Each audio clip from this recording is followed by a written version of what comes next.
Mulei's failure to appear before the Departmental Committee on Finance meant the committee's work was paralyzed for the second day running after National Security Intelligence Services boss Michael Gishangi also failed to appear yesterday.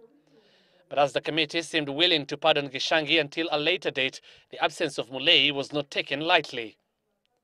We will now have to invoke provisions of the Powers and Privileges Act to compel him to appear before this committee to give evidence and also to give us any documentation that we may require. Once we tell you to appear and you don't appear, it is criminal. It is a crime against the state.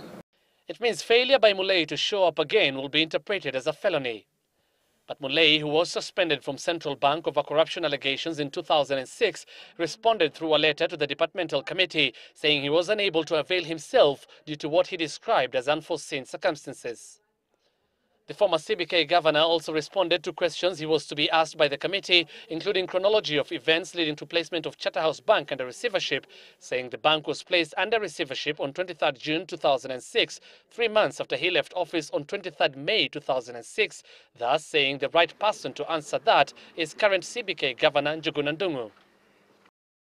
Mulei also says privileges in the Banking Act prevent him from giving any information, as such information in the course of inspection of the bank is confidential. A member of the Departmental Committee, GEM MP Midiwo, however, says it's arrogant of Mulei to respond to the committee through a letter and that they will still compel him to appear before them.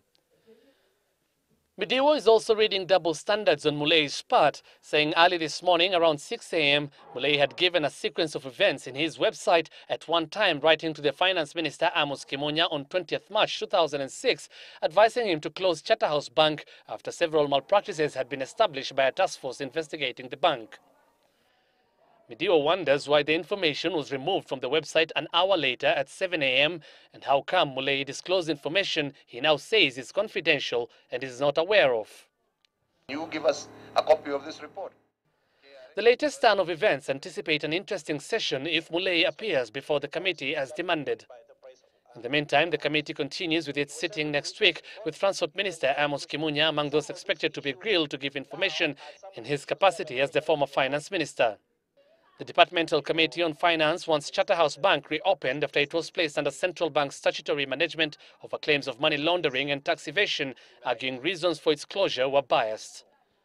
Hussein Mohammed, Citizen Weekend.